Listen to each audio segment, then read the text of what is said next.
And thank you everybody for joining us today, wherever you are in the world. It's a terrific pleasure to be able to welcome Tom Nagorski, who is the head of the Asia Society based in New York, an institute on which we at the Asia Scotland Institute have in a sense modeled ourselves to carry a message about ensuring greater understanding of Pan-Asia to those who follow us. And at the core and central part of our mission is to educate and inspire tomorrow's leaders by getting them to understand what's happening in Asia.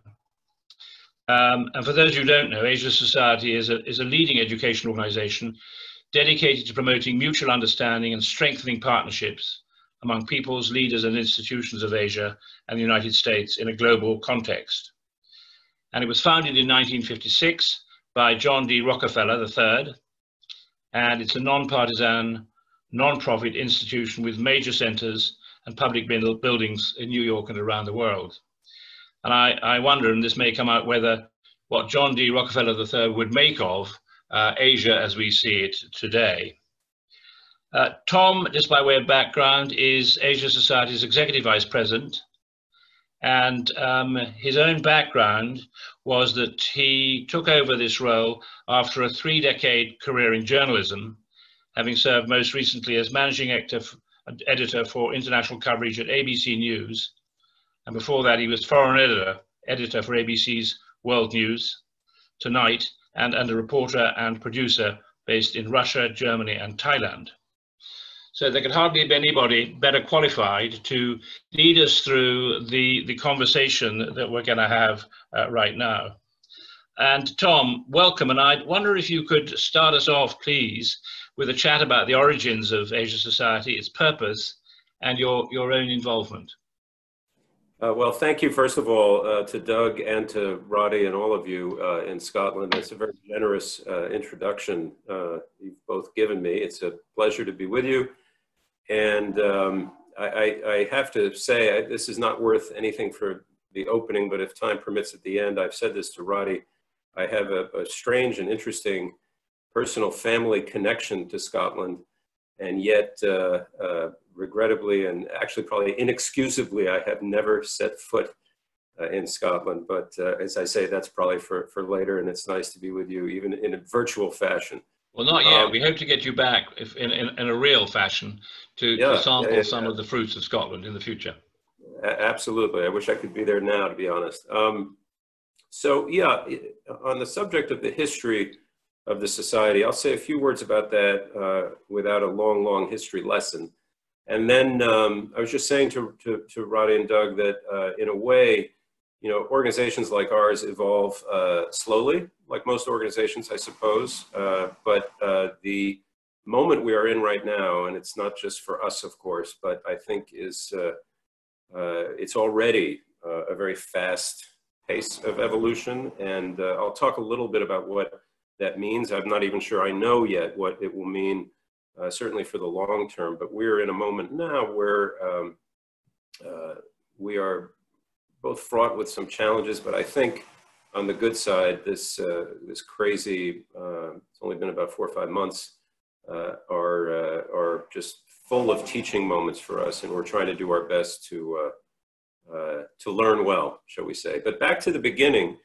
So as Roddy said, the Asia Society was set up in 1956 by Mr. Rockefeller, grandson, by the way, so there's no confusion, of the oil baron who was, depending on your point of view, a brilliant industrialist. Well, I think that he definitely was an incredible, one of the great first American philanthropists.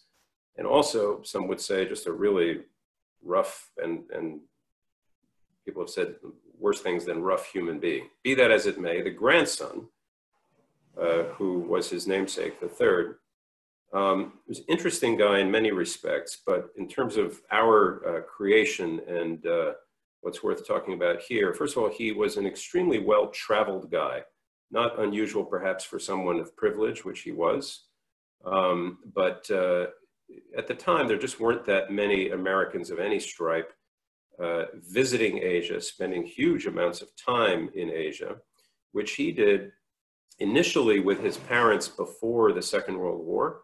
And when I say Asia, for him, the first trips were made to Japan and to China. Japan, just parenthetically, but also important, was where he founded his first such institution, the Japan Society, which predates us by a couple of decades. And then he went extensively and for long periods of time, not just to those countries, but to other parts of Asia after the Second World War, usually on trips with his wife and his family. And I think, you know, we had our 60th anniversary of the Society 4 years ago, and I took, along with some of my colleagues, trips up to the Rockefeller Archives, which are, and Roddy and Doug and any of you, if you come through New York when we're back to normal times, I'd be happy to arrange a visit up there. It's at the Rockefeller Estate, which is open to the public. But the archives were just interesting, particularly for us, because we were digging around, trying to find more than just the mission statement you read and other thoughts about what he had in mind. And like Asia Scotland Institute, he used the phrase, the adjective you used, Roddy, a moment ago, which is Pan-Asian. He kept coming back to that term because he had learned himself that you know, to just use the word Asia was completely fraught with the possibility of stereotyping, of misunderstanding, and this idea that every time he set foot not only in a different country, but very often different parts of the same country, he found a completely different culture, a different history, and he was mesmerized by all of it. He was also, on the negative side, struck fundamentally by what he considered a really woeful, regrettable lack of understanding, lack of intelligence, ignorance, I guess you would say, among Americans, even Americans who, like Mr. Rockefeller, had the gift and the blessing of a solid education, you know, with worldly people perhaps. And those, you know, that in a way I think was his animating goal in creating what initially, by the way, he wanted to call the Pan-Asia Society. And I think somebody must have convinced him that doesn't really roll off the tongue.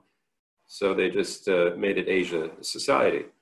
But he wanted essentially to build greater understanding, initially just in the United States, about Asia. And the other, I think, for us to this day, lesson from his travels and what he wrote and said about those travels was, it was the cultures and the histories of Asia that so impressed him.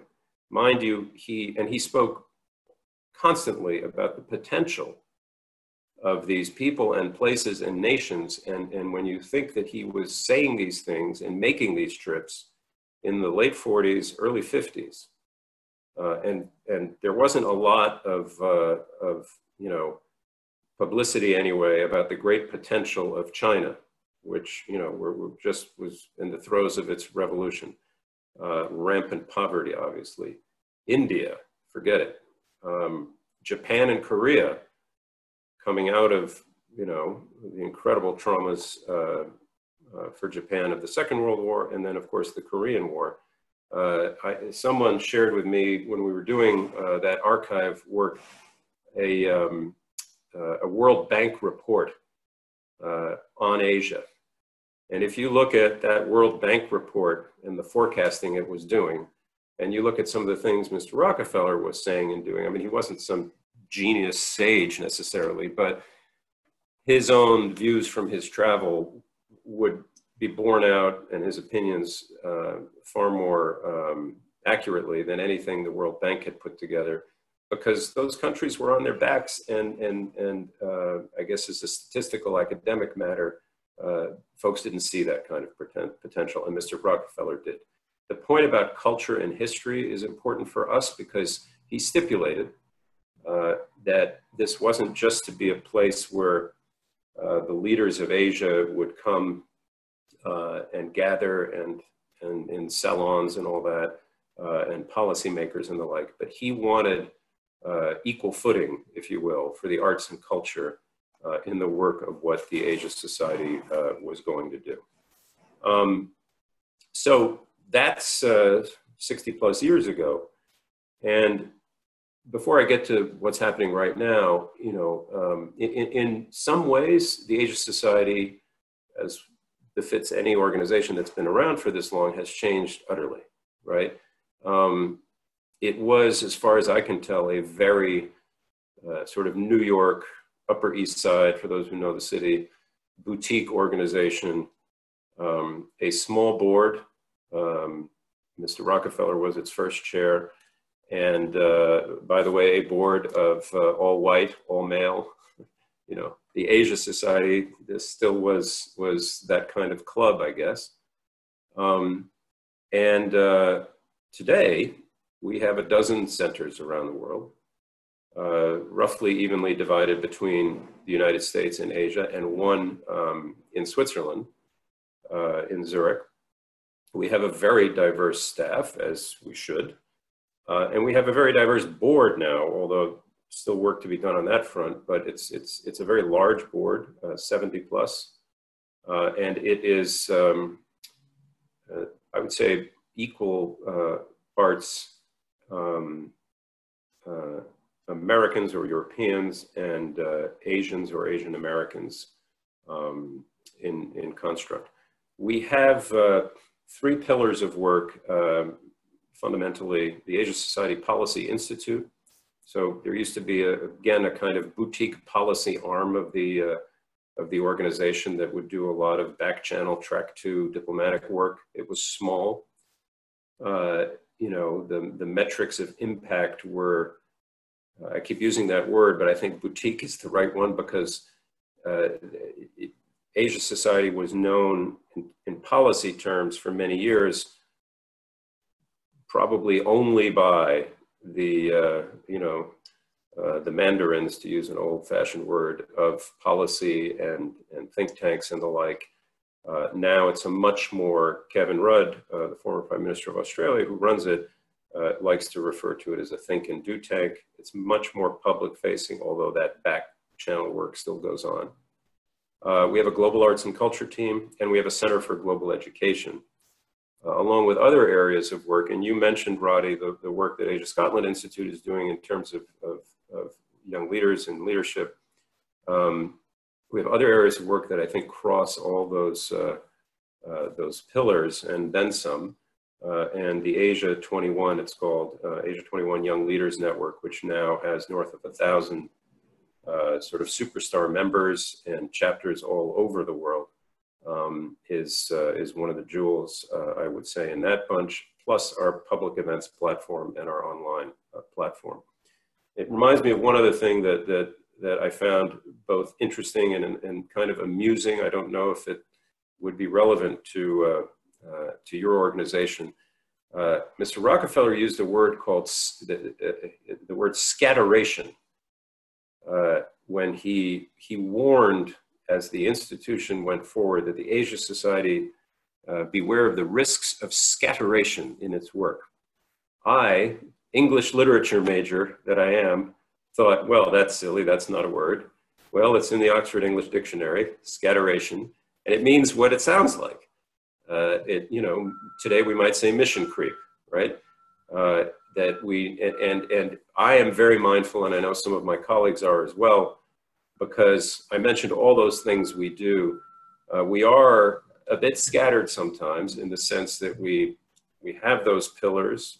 We're almost like 3 little NGOs balled up into one.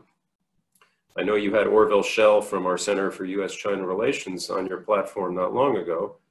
Orville Schell runs a center that is actually not really part of any of the things I just mentioned. So, I like to think, I do think it's all high quality work, first rate, impactful, all those things. I am mindful, we all are, that that scatteration risk exists, and we're careful before we build out new platforms and new endeavors with that in mind. The mission hasn't changed. Building understanding between the peoples of the US and Asia. It's the basis for our work. The way it's carried out has changed. The world has changed, of course. And another thing that hasn't changed, sadly, is, 60 plus years on, there's still a remarkable degree of ignorance about Asia, at least on this side of the pond. In a way, that's an opportunity for us. In a way, it's super depressing, and it is what it is. And the relevance of Asia, if Mr. Rockefeller had a bit of a tough sell, whether it was with World Bank officials or the general public or whoever else he pitched the idea of the Asia Society with, a tough sell to say, oh yeah, this is the part of the world you really, really are going to need to focus on in the decades to come.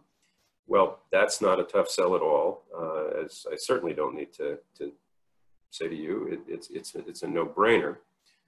There's a point made often these days by some of our board members that if the institution didn't exist, if he hadn't created it, somebody would be creating it now. Probably the same with you all. And so then let me fast forward really to these strange few months, and I'm curious to know a bit more about what they've been like for you all as well.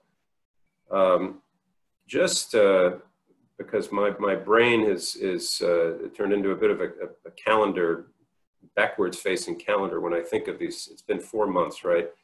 On the morning of March 9th, don't worry, I'm not going to go through every date here. Kevin Rudd hosted an event on the Chinese economy at our headquarters in New York. It had been long scheduled. They do something called the China Dashboard, which is an ongoing quarterly look at the state of Xi Jinping's economic reforms that were put in place several years ago. And it's very good, it's very data driven, and it's a good thing to check on periodically. Very important at that moment, because that whole event became a sort of state of play of the economy writ large in China in the wake of its coronavirus nightmare. And what I remember that morning was, first of all, just interesting event. Again, very timely. I think there were about 120 people in the room up there. And I remember there was a woman Italian woman who had just arrived from Italy and come to this event. And of course, Italy was in the throes of it, or the beginnings of it. And she said that, she couldn't believe she hadn't been checked at all at JFK at the airport. Those are the things I remember about that morning. Yeah. That afternoon, we resolved we'd keep holding the scheduled events, but we weren't going to have an audience. So that Thursday, I don't know if you're familiar with Dexter Roberts. He's a longtime American correspondent in China. He had a book coming out. I was supposed to have him on our stage, same stage. I had the utterly bizarre experience, which we only did once, of sitting on the Rise stage, Dexter Roberts, looking out at two people. There was my colleague who had organized the event off on one side, Dexter's, publisher or agent on the other, and the audiovisual team. Just talking to a weirder even than what we do now on Zoom, was just talking to a big empty room. But we had a lot of people watching online. And then the following Monday, we shut down, as did almost all other entities in New York. And so 4 months later, the numbers I'm going to give you now are rough, but you'll get the idea. We've held more than 150 events, and they've not been, for the most part, they're not just the things we had scheduled migrated to online only, but we started booking initially a lot of public health, epidemiological experts. We went sort of round with the help of our policy team around the nations of Asia that were, grappling with all this, particularly the ones who seem to be grappling well. And on the global online platform since then, we've had a little bit north of 500,000 viewers on our YouTube channel alone. many more, oh, it's a bit trickier to count on the social media platforms, Facebook, Twitter, and Instagram. On back to the YouTube, 78 countries. You can quite easily find out where they're watching. That to me is almost more heartening and interesting because, yeah, we have 12 centers, but 4 of them are in the United States. So we are not bricks and mortar in that many countries. So that was interesting. And it's a whole new world. And just 3 quick things on that, and then I'll stop. Whole New World Part 1, for me, I mean, part of my remit is to run global programming. But I'm having an interestingly hard time conveying to a lot of our programmers around the world that nothing really is local for us anymore. And so we used to have a weekly meeting, actually right around now, which was the New York events meeting, where we would talk about that China thing and Dexter Roberts and whatever else was coming up and make sure we had the marketing in place and we had whatever we had going. And the thing is, unless you're talking about something, at least in our experience, that's very, you're talking about something in our Philippine center did a thing about, Philippine cuisine or, some things like that still go on and they're really pretty local, although I would hope that people outside of Manila might be interested in Philippine cuisine. But otherwise, the only local part of what we're doing, the only thing that makes an event a New York event or a Hong Kong event or a Zurich event is that a staffer in one of those places is putting it all together. And perhaps the time of day is an issue because the events that are produced by our center in Australia might not be so palatable for a New York audience. But other than that, so we've just changed. Centers are still sort of, I said to somebody, normally I don't care if Hong Kong does an event at 8 in the evening and we've got something in New York at 8 in the morning. Who cares when it's in person? It doesn't matter. Now I have to sort of gently nudge these folks and say, look, you're competing against yourselves, number one. Number two, apart from this weird now global, it's like air traffic control now. We just want to be careful that people spread these things apart. And then the other is collaboration. So, we, in the same way we used to do this just at a local level in New York, if our center in Mumbai wants a really terrific public health expert to comment on the wave that's about to hit and now has hit their country, well, Hong Kong's got that person and they've got that person on that Monday. So you don't even have to do an event. Just coordinate with your colleague over there. This has been a difficult sort of ship to turn. And there's the whole separate issue about how we're going to monetize any of this because, we're not yet selling tickets to join these things. Some organizations are, but that's one thing. Very little is local. The other, and I really don't mean this to toot our horn, but it was very instructive to me, is it goes to both credit we have been given for doing this, and we're certainly not alone in that regard, but there's a fiscal or financial, I wouldn't say windfall, but here in the US at least, and in New York in particular, our email inboxes and our actual mail, many of us, are jam-packed with things like, please support the American Museum of Natural History in this terrible time for our great storied museum. We are so great and we are hemorrhaging money, please help us, right? And the flip side for us is, and this is not me talking, this is our board members who have said the great thing about the Asia Society, and part of it is just luck, by the way, because we don't, unlike the Museum of Natural History, we don't derive major funding from hordes of people coming into our building every day. They're in dire straits. The Metropolitan Opera in New York, all these great institutions, and I know it's the same for many in the UK. But our missives from a fundraising standpoint have been, our doors are closed.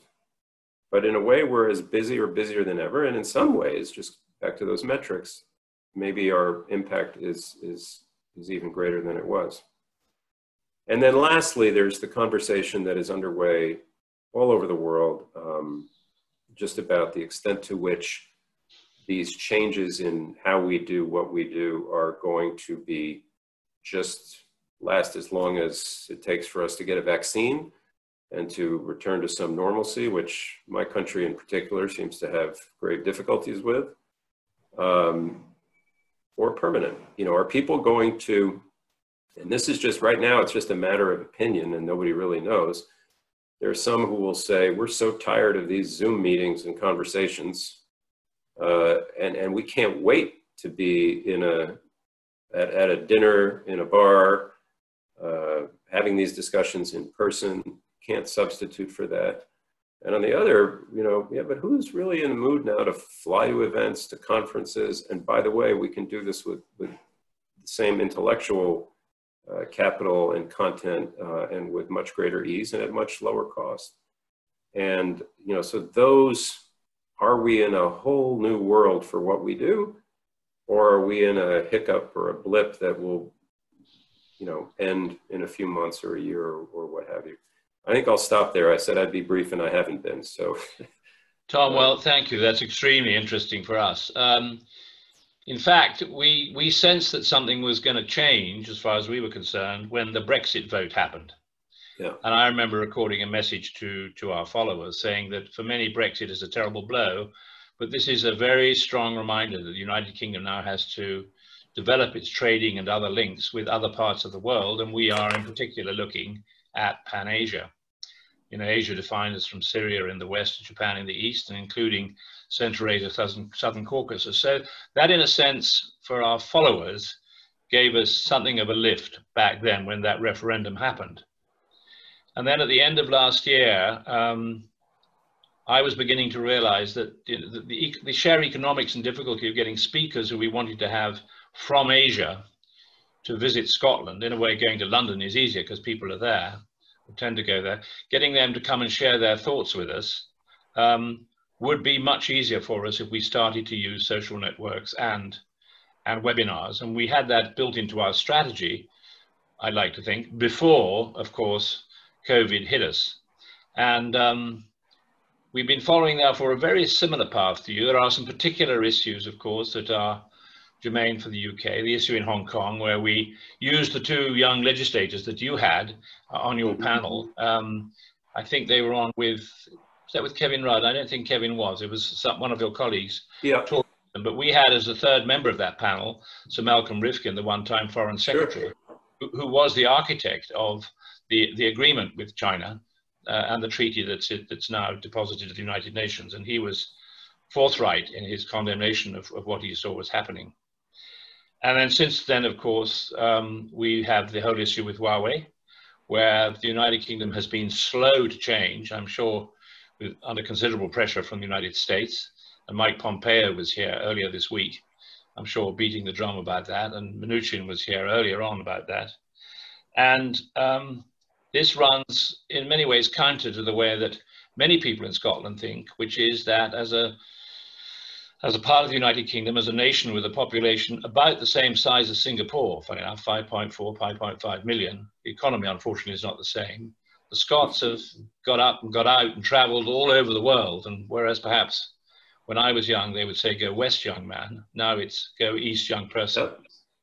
The point you make, which is hugely important, I think, and it is to our supporters, who number amongst them the greatest universities in Scotland, the top investment management companies, and many commercial entities as well, the huge importance of understanding the cultures of these places, because it's through understanding the culture you can begin to be an effective business person. And anyway, it's more interesting, isn't it? That is an integral part, and you talk about the pillars, but we have the same, if you like, three concentric circles that you have: arts, culture and education, policy and politics, and business and economics. And indeed, that was something that Asia House in London, which I used to run, was doing, but they wanted to remain in London and were not interested in extending what they were doing into other parts of the United Kingdom, in which very many people of Asian origin live, like in Glasgow, huge Pakistani population and Indians as well. So what you say is extremely interesting, and it's useful for us to see your direction of travel, because we mirror that and we really value the relationship that we have with Asia Society.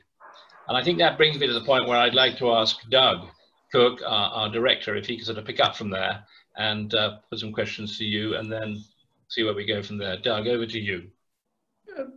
Thank you, Roddy. Tom, thank you very much indeed. You mentioned about your new philosophy in terms of moving on to virtual and the fact that you're not monetizing that. Clearly, we need, as a small organisation, always have to be conscious of where we're getting sponsors and supporting our partners and sponsors, and how we deliver value. And I just wondered whether perhaps you could sort of elaborate a little bit. You talked about your Centre of Global Education, your Young Leaders Programme, but I was just wondering if you could just explain a little bit about how you're adding value to those sorts of the education sector, those sorts of areas, and possibly the business sector as well, in terms of how you add value so that you continue to get the benevolence of your partners and supporters. Thanks, Doug. It's actually probably two separate areas, right? When I said the monetization of the platform, I was referring primarily to, you know, these events we've been doing, because what's happened, precisely because, as you both said, it's suddenly quite a bit easier to get a yes from Malcolm Rifkind, or, you know, I mean, we're now lining up our typical requests for the UN General Assembly sessions in New York, which are going to be virtual. That's a whole new weird thing, right? So it's easier for us to get, you know, kind of priority people to come in. And so we're doing more, and maybe it's better, and it's being seen by more people. But monetizing all of that stuff before we even get to the big pillar work, I mean, I'll share with you, just take you into our meetings and thinking about it. That can take a few forms. Very simply, we could say, okay, everything is members only, which I think is, if I'm not mistaken, your way of doing things. And so therefore, you either have to join as a member if you want to come into this, or you can pay a small fee to come in if you're not a member. And that, to me, actually, I'll show my bias, that's a good model, at least as a start. There are those, particularly those who, you know, care about all those kinds of metrics and numbers I gave you. You're unlikely to hit, you know, tens of thousands of people coming in, obviously, if it's members only, or even if it's members only plus a $5 or $10 thing. So there are folks who care about those kinds of things. There are companies, this gets to the next piece of monetization, who, if they're going to come in and sponsor, I don't know, the Asia Society conversations about art in the time of coronavirus, it's another thing we've been doing. Okay, we're gonna pitch that. Well, they're going to be interested in metrics as well. So it may be that for certain things, it's got to be wide open, because the sponsor is going to want to be reaching some of those, you know, those huge numbers. So there's another version that I'm sort of forgetting, but the back half of your question is more about the, you know, the general work we are doing, and there, this change isn't so profound yet, meaning reports and work like that China dashboard thing that the policy team is doing, that is a value to, and we have support from business and some grant making organizations for that work. And it doesn't change. I mean, yes, there are the public manifestations and discussions about it. That's, you know, it's more of a product that that the supporters are looking for, and it comes, and really the change is negligible. We have had, I mean, in our education team, you asked about them, they have a big annual enterprise under the heading of the Chinese Language Institute. We work with them to educate a lot of kids in the United States who otherwise are in school districts where language training isn't very good, and Chinese language had been non-existent. And there's a big annual gathering of the educators who are in that space. They come together typically in May. We did it this year, I think a little bit later. And that was just a giant online, quite complicated actually, virtual conference, 1,000+ people. I wasn't involved in the minute-to-minute management of it. So, it's, we're sort of putting a foot forward and trying to establish both what are the best platforms and way to do this in this current moment. Is it worth thinking, as I said, about making those sorts of, ways of operating more permanent? And we do have in New York and Texas and Hong Kong, only in 3 of the 12 centers I mentioned do we have big, museum spaces, big auditoriums, stores, cafes. What's the future of those places? I mean, you didn't ask that, but that's just a profound thing for us, and probably the board gets involved in strategizing with us about that sort of thing. And we have institutions in the UK which are looking at very much the same sorts of issues, sure, as indeed property and the like. Just on government, though, what's your sort of relationship with government bodies and you sort of doing work on behalf of those bodies? Are you completely apolitical, or you obviously are, but do you do work on their behalf? Sorry for we are totally apolitical. We just a few mantras of ours on that front. Within reason, we will invite all voices to our stage. If there's one voice that seems to be skewed in a certain direction, we will seek best as possible to, in a polite way, push back a little bit, I guess. But in terms of, we occasionally have accepted money from governments, in particular, I think in years past, some of the Scandinavian governments who have some largesse in that way, for what was some back channel work many years ago, sort of peacemaking, peace building kind of stuff that we were involved with in Myanmar in particular. The Japanese also are philanthropic in that respect. But broadly and very strictly, there is never anything approaching when you said on their behalf. There are very, profound red lines where we will not undertake anything that is going to have to be vetted by a government, is going to be, and these are strictly written into MOUs and that sort of thing. Thank you. I'm going to ask if we've got any questions from the audience shortly, but perhaps, Tom, if I could ask you just final one from me. If you could just give me your thoughts about, I think you illustrated it a little bit at the beginning, but just the relevance of Asia at the moment, and what do you, anything that you would sort of see in terms of a forecast for the future in terms of the importance and relevance of Pan-Asia type issues? Wow. Okay, you'll probably have to, where to begin? I guess, you could almost answer that question exclusively on the challenge side, and I guess the opportunity side as well, by which I mean, back to Rockefeller's old thing, it's just striking, but this, that you pick almost any, economic metric, productivity metric, even with the troubles these countries are living with, and I realize I'm doing the exact thing that our founders wanted us never to do, which is generalize about a continent. But the juggernauts from an economic standpoint, and this may ebb and flow, I think are still likely to be in Asia, and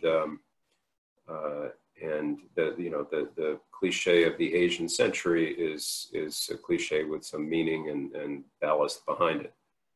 On the other side of, if we're a bridge building organization and you look at the bridges that are most in need of repair right now, well, probably 9 out of the first 10 involve the United States and China, I would think, or other parts of the world than China. And that's not just, even in just the brief years I've been with the organization, it's gone from, a challenge to a slightly, occasionally dangerous challenge to something that's really, really, I think frightening. And it's a threat certainly to economic growth globally, but it's a threat to security. We've just in the course of this less than an hour, you've mentioned Hong Kong and the tech issues, and rightly the things that get a lot of attention right now.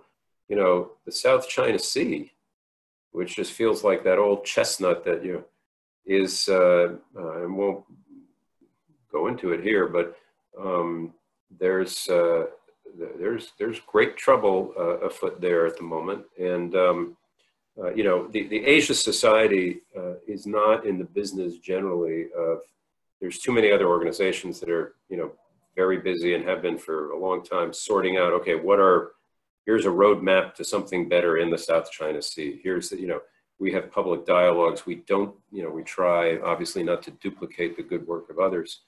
But for us, it's more about publicly or privately, where are the limited places where some common ground may be available. We were very busy with some work before Mr. Trump's election in the climate and sustainability area, involving at first in sort of the background and then quite effectively in the foreground with then Governor Jerry Brown of California, working with the government in China. And it was sort of a peculiar arrangement. Orville Schell was very involved in kind of brokering that sort of thing. That's very much in line with what we try to do in these spaces, is act as a convening organization. We actually did some work for which we got some nice praise from the governor in New York, Andrew Cuomo, some US-China bridge building in the early days of the crisis in New York to bring medical equipment from China to the states of New York and California. But, the state of Asia, again, both in the, you got to pay attention because you're a business person, and that's not a new thing. I just would say I don't see any evidence that it's going away anytime, despite all the things that are going on. Or do you have to pay attention if you're concerned about risk and geopolitics, and or if you're just a student of the world and you like to pay attention to the news, which is what I used to do for a living. So phrase it differently, all your interesting, dramatic stories, not all of them, of course, you better be well staffed in Asia. And by the way, we haven't even said a word about, I think, sort of things west of India, where, you have, our remit is there as well. And you have little trouble spots called Iran and Saudi Arabia and Yemen and all the rest. But, yeah. Thank you, by the way, for the person who's just posted in chat that we have former Consul General of Japan in Houston, who says, I miss attending events with my Chinese colleague at the Asia Society Texas Center. So, Mr. Consul General, I assume you've heard the news today that the United States has decreed that the consulate in Houston, the Chinese consulate, must shut down, and they've been given 72 hours to leave. So again, I don't know if you want to put you on the spot and you want to comment on that. I mean, it's, just yet another development in a long but frightening list.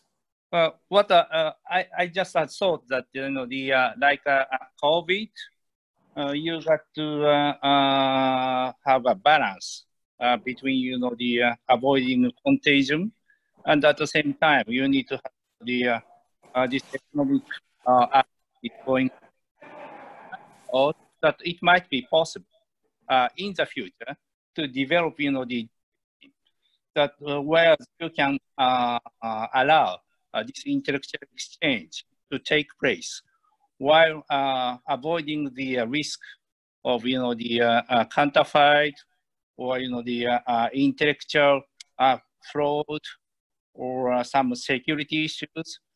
I think academia and intellectuals got to develop a certain way so that, this is a national security problem-free meeting that can be, verified.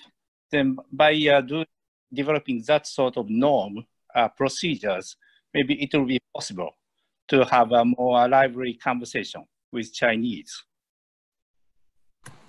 I hope you're right. Thank you. Tom, and to your point, of course, there are some other issues for historical reasons why the United Kingdom and Scotland has these connections in Asia. So what's been going on in Pakistan is of interest to us. We've been looking with Bruce Riddell from Brookings at what's happening with the Taliban. That was interesting. And we've also been working with Ditchley and the Royal United Services Institute and Chatham House, engaging with them around Asia-only topics.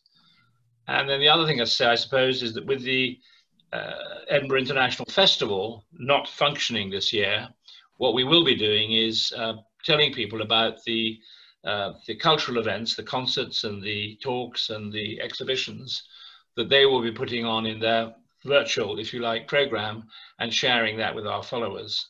And it's watching China, perhaps in a way, someone was saying, doing what the British did as they expanded through Aden and elsewhere, their network, their own sort of Belt and Road. So when you see the Chinese in Djibouti, this is not so different from the coaling stations that the British were placing around the world so that their fleet could support the commercial activities that led to the creation of the British Embassy, which of course itself is being reevaluated, along with all these people involved with the slave trade who made a lot of money in Scotland in the old days. So we're looking at that, and one of our upcoming events is going to be looking at the history of statues and what happens when people's views change from the attitudes that existed when they were erected in the first place. So a lot going on. That would be, I would love to, that's a very, whether about Asia or not, that is a very, having been, in places where Saddam Hussein's statue and Dzerzhinsky back in Moscow and all that kind of stuff, but it's a bit more subtle and interesting now.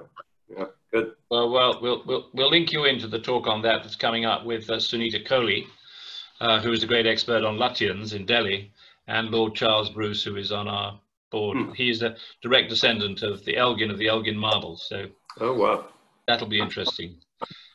Doug, I think I saw another question coming up there. Yes, there's a question from Mr. Jai Shah. If you would like to ask your question. I guess I wanted to get some thoughts on how, if you guys have done much research into the way Prime Minister Modi in India have dealt with COVID-19.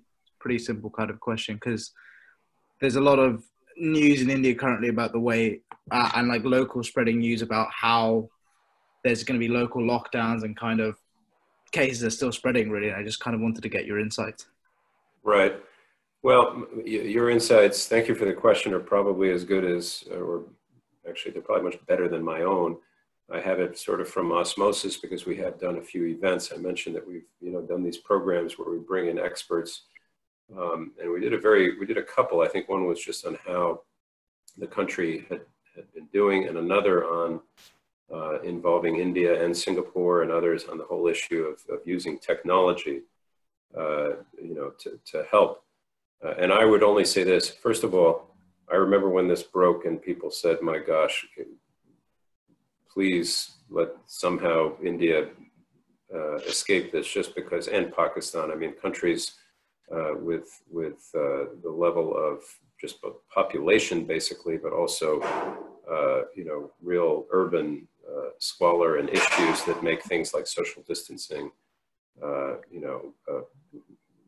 just almost unimaginable. So all I've heard really is a variant on, well, the lockdown was probably, as draconian as it seemed, was probably a good thing. Having said that, it was, it really impacted some of those people who were living in that kind of squalor in ways that then were not addressed or mitigated at all by the government. And the whole issue of migrant workers. I don't know if you know Barka Dutt. I'm not sure I'm even pronouncing her name properly, but she's a award-winning television journalist in India who was on our platform for one of these conversations. And I commend her work, both written and on television, because she has taken it upon herself to travel huge swaths of the country to sort of document the issue for migrant laborers for whom a lockdown is just untenable as a way of life, and how they've been getting hit and getting sick. And now, of course, as your question suggests, lockdown lifted in some places and caseloads, I think, I mean, I'll come back to you for the question, but if I'm not mistaken, they're now spiking almost as rapidly as over here, where, by the way, this country, of course, is in no position, the United States, I mean, to lecture or comment on how anybody's doing. Yeah, it just seems to be getting worse and worse. I mean, I've got family there, and kind of getting input from them in terms of lack of social distancing amongst people, and really just kind of, although there was a lockdown in place, kind of just disregard really for any kind of health and safety measures. Yeah. I mean, it's one of the terrible paradoxes of this. And to some extent, I have sympathy for officials, to some extent not when they do what seem to be very stupid things. But Governor Cuomo in New York said at one point that, the problem with success in a public health emergency is it can breed a sense of, well, you know what? I mean, nothing much happened. We did well. And so, you see, I mean, New York, actually, I keep waiting for another shoe to drop, as they say, but we have, fingers crossed, come through, what was a really rough kind of 6 to 8 weeks. And people are still, even though it's really hot and everybody can be outside, they are doing, I think, by and large, what they're supposed to be doing. But it's around the United States is, you probably see this, the degree of just complacency, outright ignorance, and a whole other thing we haven't talked about, which is the sort of death of expertise and science in some quarters. And it doesn't have to in a case like this. If it's just 1/10 or so of the population that has that attitude, in an urban area, that's enough to cause huge problems. So. And how would you address that problem of that loss of science as you described it, and kind of how can you mitigate or prevent that from happening? Well, to start with, I'd put in power a person who doesn't ridicule not only science generally, but the science that of the people who are standing at his left and right, who now he strategically chooses not to have standing next to him anymore. I mean, it is the old term we use in the United States, the bully pulpit. I think it's an American term, but it's meant to be used for positive reasons, and it's the erosion of same is a big problem. And then you have to put resources in public health, and you have to you have to put those people on a pedestal the way you put some military leaders and others. And if we can't learn that from this episode, I don't know when we'll learn it. Tom, thanks very much. I think we're getting to the end of the witching hour, and it's been so interesting hearing your thoughts. And I think that in our small way, because we're only 8 years old, we're following the wake of the bigger ship, which is yours, and we really welcome the opportunity to share thoughts and ideas. people here are generally pretty well behaved, but I would like to think, as someone who has a home in the United States and a wife currently sequestered in Connecticut, who I hope to get to see by the end of the month, that the events of COVID-19, the issues of your current administration will act perhaps as a catalyst to get people to understand that they don't understand what's going on in the world. They don't understand, many of them, what's going on the science side, but it only takes a member or two of your own family or inner circle to fall ill or, much worse, die, for you to question how effective the response was.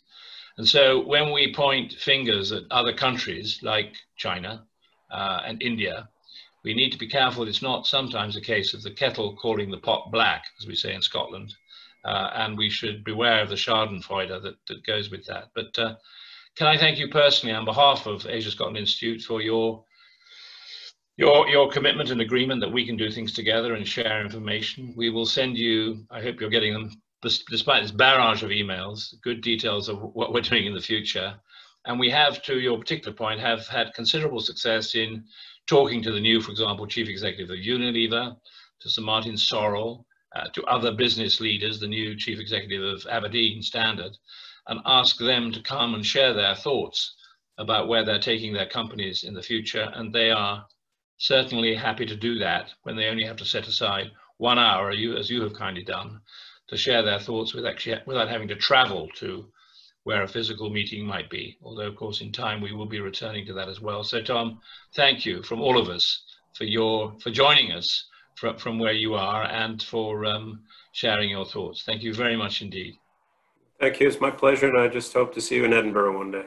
Thank you, Roddy. Thank you, Doug. Bye-bye then.